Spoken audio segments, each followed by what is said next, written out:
आमदार मंत्री या सगळ्या लोकांनी शब्द दिला होता की निवडणुकीच्या आधी आम्ही हा महामार्ग रद्द करणार. आता त्यांनी सुद्धा हा शब्द फिरवलेला आहे हे सिद्ध झाले.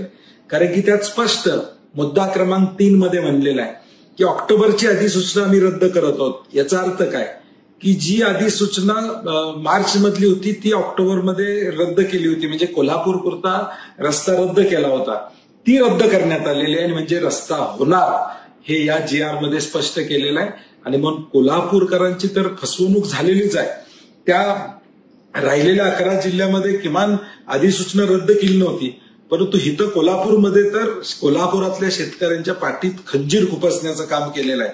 कारण की निवडणुकीमध्ये रस्ता रद्द करणार अशी अधिसूचना काढण्यात आली, ती वाटण्यात आली, त्याचा उत्सव साजरा करण्यात आला आणि आता मात्र रेखांकन बदलून तो रस्ता करणार असं या मुद्दा क्रमांक 3 मध्ये म्हटलेलं आहे. आणि म्हणून हा संपूर्ण 12 जिल्ह्यातला आमचा विरोध कायम असणार आहे.